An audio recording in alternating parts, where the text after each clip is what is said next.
warm welcome to札幌学院University's Community College Global Issues in English. And today's topic is fishing. Before we begin, I recommend that you visit this site where you can find some vocabulary support and language exercises which will help you with the topic.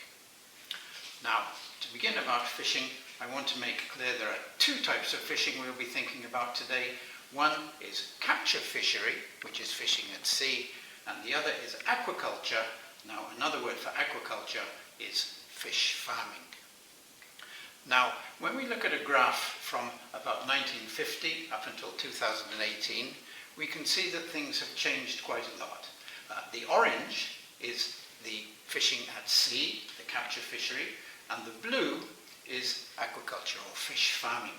And as you can see, in the 1970s, aquaculture was really a very small part of seafood production. But as we moved through the 1980s, 1990s, aquaculture has grown very, very quickly, and it's now almost 50% of our seafood sources. And as for capture fishery, the orange here, we can see capture fisheries in 1950 caught about 20 million tons of fish. But in 2018, they caught about 96.4 million tons of fish. So a very big jump in fish production over these years. Some basic information. About 450 million people around the world rely on fish for food or for work. It's a very important food source for many people around the world. Global fish production, that's the total of aquaculture and capture fish, was 175 million tons in 2018. And of this, the capture production was 96.4 million tons, which is a record, the most ever caught. The total is equivalent to about 20.5 kilograms per capita every year. That means that on average, everybody in the world eats about 20.5 kilograms of fish every year. In the 1960s, this number was about 5 kilograms. So again, a big jump in fish consumption. And as we saw before, aquaculture is about half of the total. And many people in the world think that aquaculture will pass capture fishery in the near future. Now, the top fishing nations in 2018, we can see that China was the top, and Japan is down here in number 7. Now, this is interesting because from 1972 to 1992, so for 20 years, Japan was the number 1 fishing country in the world, and it's now gone down to number 7. Another thing of interest here is if we look at the top 4 countries, they get more fish from aquaculture than they do from capture. And in fact, 7 out of the 12 countries here catch more fish from fish farming than they do from sea farming. Which countries export the fish, we can see. This large number here is other countries. This is not important for our discussion. The number 1 exporting country is China. Number 2 is Norway, Vietnam, Chile, Thailand, etc., etc. And the importing countries, again, this large number is not important. We can see the United States imports most. Japan is the 2nd largest importer of seafood in the world. And here we have China. Now, this China, again, is very interesting because we look at the exporting countries. China exports a lot of fish. We look at the importing countries. China is number 3 and importing a lot of fish. So China imports fish and exports fish. So it's a rather complicated situation. And one of the serious problems in the world today is overfishing, catching too many fish in the sea. And we can see back here in 1975, it was about 10% of the fish were overfished, and now it's about 33% of fish that are overfished. This blue line in the middle is the maximum allowed fishing. If we take more fish from this, this will become orange, and we'll move into a serious shortage of fish in the world. And this line here is the underfished populations in the world. Another problem, a very serious problem, is what we call IUU fishing. Illegal, unreported, unregulated fishing. An easier way to remember that is pirate fishing. Pirate ships will catch any kind of fish that they can. They overfish and then move to another place and overfish again. Their equipment sometimes is very old and poor, and the equipment damages the seabed and ecosystems, very damaging. And then they go into other countries' coastal waters, particularly in Africa, and the local people who rely on fishing for their livelihoods, they need the fish themselves, they cannot protect their own fishing areas. The pirates move in and they catch all the fish in the local areas. And they mislabel fish. The fish that they catch, they say it's a different species or a different variety in order to make more money. The costs of pirate fishing is about $20 billion every year. Again, it's a mystery, nobody really knows, but they estimate $20 million. And about 20% of all fish that we eat in the world may be from IUU boats. So these are very serious problems to fight this situation. How do pirate ships work? Sometimes they change the name of the ship while they're at sea. They'll paint the old name and paint in a new name. They use what's called flags of convenience. So, for example, a Russian ship might buy a flag from Panama or from Liberia, countries that do not have strict protection of their fishing policies. Another thing they use is they switch off their tracking devices. Now, the tracking devices are like a GPS system that follow the boats and see where they are fishing. Now, in pirate fishing vessels, they will sometimes switch off their GPS systems so people don't know where they are fishing. Where do the pirates come from? Unfortunately, most of them come from China, Taiwan, Cambodia, Russia, Vietnam. I think this is not a surprise. There's this site, IUU Fishing Index, which will give you more details about this, a very interesting place to visit. Please go and have a look. Another very serious problem is what we call bycatch. Now, bycatch is catching fish that you don't want, and you catch them by accident. And if you catch by fish, very often you just throw them back into the sea where they are dead. We think in 1994, 27 million tons of fish were just thrown away from the fishing boats. In 2019, 38 million tons, 40% of the world's fish capture is thrown back into the sea because it is bycatch. I don't know if you can see this picture clearly. This is a shrimp fishing boat, and in the middle they've caught a shark. The shark they will probably just throw back into the sea. So it's a very wasteful form of fishing, and it is a very serious problem for killing other sea life as well. For example, turtles, sometimes caught by accident. In fact, 6 out of 7 turtle species are endangered. Turtle numbers have decreased by between 90% and 95%, so a huge drop in the number of turtles in the ocean. And of these species, at least 250,000 loggerhead and leatherback turtles are killed every year as bycatch. And this is bycatch. This is not used for food or for plastic pollution, only caught by accident. Sharks, also a very, very serious problem. Between 70 million and 100 million sharks are killed every year. Some is accidental bycatch, some is to make soup. Some shark populations have decreased by 99%. Now, many people don't like sharks, but they are a very important part of the ecosystem of the oceans. Also, small whales and dolphins are accidentally killed every year. They are caught in the nets, cannot escape, and die. And also seabirds. In Europe, over 200,000 seabirds are accidentally killed in European waters every year.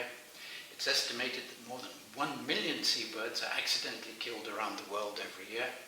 And 15 out of 24 albatross species, this is the albatross, these magnificent birds, are endangered because they get caught in the fishing lines. So these are, again, very, very serious problems for sea life. Now, how about Japan? The situation in Japan is changing very quickly because Japanese people are eating fewer and fewer fish. Now, Japan used to be almost the number one country in the world for fish consumption. But now, here you see it's now down at number 7. Countries like the Maldives, Iceland, Hong Kong, Malaysia, Macau, South Korea, Portugal, Norway, then Japan at about 52 kilograms per year.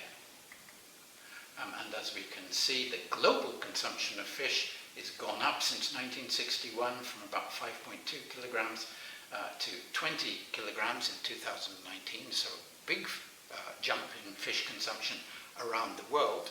But in Japan, on the other hand, fish consumption is going down from 1990 about 70 kilograms to now about 52.3 kilograms. And some people say it is less, and some people say that Japanese people are now eating more meat than they are fish. And we can see in the Japan fishing industry, the global sea catch has gone up like that, continuing, and the Japanese one has gone down very sharply in the 1970s and 1980s. So you can say Japanese fish catches peaked in 1984 at about 12.8 million tons. Japanese fish catches in 2017 were only 3 million tons, so from 12 tons to 3 million tons. And Japan now imports more than 40% of its seafood. What happened? Well, I'd like you, if you can look at this black line here, we can see in the 1985, from 1985, this is a line for sardines, iwashi, and suddenly the sardine catch went down very quickly. Why? Because of overfishing. Another point here is the deep sea fishing peaked here. This is because other countries made protections of their own fishing areas, and Japan could no longer visit, for example, the United States or Africa or South America to catch their fish. And so the deep water fish also went down very, very quickly. So those 2 points were what happened to the Japanese fishery. We shouldn't forget another part of aquaculture, an important part of aquaculture, is kelp or kombu. Around the world it's become people are becoming very excited because they feel that kelp will be a very important part of feeding the world, provide a very valuable and healthy source of food for people around the world, which is a very good thing. But an important problem or a difficulty in Japan, especially in Hokkaido, is because sea temperatures are going up as a result of global warming, kelp harvests in Hokkaido particularly are decreasing. So we can see in 1990, kelp harvests in Hokkaido were 38,000 tons. In 2019, only 13,000 tons. And scientists warn that there will be no kelp harvests in Hokkaido in a few decades. So again, a serious result of global warming. And it's not only kelp, it's also fish. Also because sea temperatures are changing, patterns of fish behavior around Japan are also changing. Some kinds of fish are decreasing. For example, we think of squid in Hakodate or salmon in eastern Hokkaido, and other types of fish are becoming more and more difficult to catch. And we're also finding new kinds of fish being caught in Hokkaido. So the patterns are changing, and it's very challenging for the fishing industry. Where do Japan's fish come from? As we said, Japan imports about 40% of its seafood. Most of the imports come from China, the US, Norway, Chile, Thailand and Russia, Vietnam. And the main types of seafood that are imported are tuna, salmon and shrimp. And I'd like just to concentrate on shrimp for a moment. Shrimp is a very serious cause of shrimp bycatch. For every 1 kilogram of shrimp that is caught, shrimp fishing boats catch between 5 kilograms and 10 kilograms of bycatch. Now this food that's not the shrimp is again thrown back into the sea and is wasted. The bycatch is often small fish called trash fish, and they're often young fish, important fish, young fish species, but again, they are killed and wasted. Now, how about aquaculture? Is it a good option? Yes, it is. Aquaculture will soon pass capture as a main source of fish. It can help to save endangered fish species that are being overfished at sea. If we are overfishing at sea, if we can move that into an aquaculture, we can rescue some of the overfished areas. It can provide seafood year-round, 12 months a year. We can get different types of fish. It is less dangerous. Fishing is a dangerous industry, but aquaculture can provide good jobs in rural areas. So yes, aquaculture is a very good option, but we use a lot of chemicals in aquaculture. Now, I'm not a scientist and I don't know what all of these are, but it's very clear that using so many chemicals in aquaculture is not a good or healthy option. Particularly these antibiotic drugs are used to prevent diseases, and they are a very serious problem. Now, these are from aquaculture farms in Bangladesh, and we know that Japanese customs are very careful about the quality of imported foods, but still it is a serious problem. And something about aquaculture, here's a quiz for you. What do fish on fish farms eat?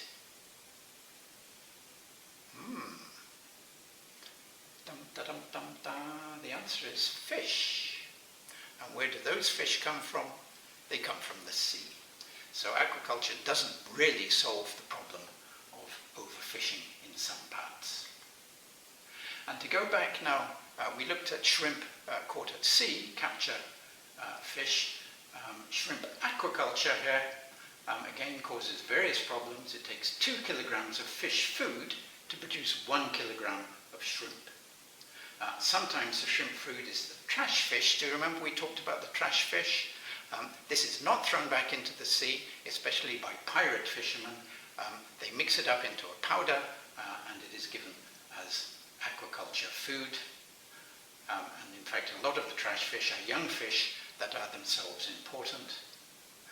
In some parts of Southeast Asia, mangroves are destroyed. Mangroves are a very suitable area for aquaculture for shrimp, but destroying the mangroves is a very damaging policy. Mangroves are extremely important for breeding grounds of other kinds of fish. In addition, excuse this picture, pollution caused by fish waste, fish poop and chemicals makes the area around the aquaculture farms very polluted. Farmed fish are vulnerable to disease. Fish on farms cannot socially distance. They're very concentrated, and so if they have disease, the disease spreads very quickly. Some fish escape and mix with wild fish, and again, if they have diseases, the diseases spread into the natural populations. And some workers on fish farms in Southeast Asia are slaves. They are forced to work. They work under very poor conditions, and it is not a good situation. So, everything is negative. Don't we have any good news? The answer is yes, we do have some good news. First of all, international cooperation is working very well. Better international cooperation and management of fishing areas, more sophisticated tracking systems. Now this is a very interesting picture. This was a pirate boat that was active in Mozambique on the east coast of Africa.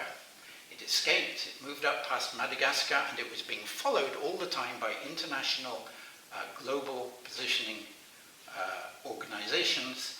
It moved across the Indian Ocean and was captured in Indonesia. And now what Indonesia did is they took off the crew, they took out the engines, and they destroyed the boat. And these kinds of activities are becoming more and more often. It's happening more and more often. And these boats are being destroyed little by little. We also have a system for DNA, tracing of fish. Where do the fish come from? Are they really what the pirate boats say they are? And if we can find what kind of fish they are through DNA tracking, we can not buy them. It's also important perhaps for sponsoring Coast Guard ships in developing countries, particularly in Africa. The EU is giving Africa some Coast Guard boats so they can protect their waters from the pirate ships. And another very important thing is better equipment to prevent bycatch. If you make your nets a little bigger, the smaller fish can escape. They're making tunnels in the nets for turtles can escape, but other fish are caught. And sometimes they're putting LED lights on long fishing lines so the birds, the seabirds, don't come and get caught themselves. So various activities are improving our fishing policies around the world. Another thing very important is a fish sanctuary. Now we know a bird sanctuary and a wildlife sanctuary. A fish sanctuary is also called a marine protected area, and there are areas of the world where fishing is banned. You cannot fish in those areas. Now at the moment about 7% of the ocean is protected, but only 2% strictly protected. No fishing, no other activities in that area. And the goal for fish sanctuaries is at least 10% of the world's oceans. And this is a map of the fish sanctuaries around the world. And very interesting news here, compared to unprotected sites, fully protected areas can increase fish biomass by 600%. So you have 600% more fish in these areas than outside the areas. The fish size is increased by 25%, so the fish are much bigger, and the species diversity, a variety of fish, 20% more different kinds of fish. Now when the fish grow big and they swim out of the sanctuaries, we can catch them and eat them, and they are very delicious, I'm sure. But while they're in the sanctuaries, they are safe, they can grow, they can have babies, and increase the numbers of fish around the world. So this again, a very, very important new step in fish preservation. So in conclusion, we cannot continue to fish at these unsustainable rates. So, and especially, we must try to minimize, to make very low bycatch. We must continue to fight against pirate fishing, more and more activities, more and more international cooperation to stop pirate fishing. Aquaculture will continue to replace capture fisheries. We must make sure they are sustainable and better managed. There are many new programs for better management of fish farms around the world. And we must increase the number of marine sanctuaries around the world. As we see, they are very, very important in keeping our fish safe. And personally, we also have to think, do you know where your seafood comes from? Many Japanese people, this is a very positive thing, many Japanese people enjoy buying local fish and seasonal fish.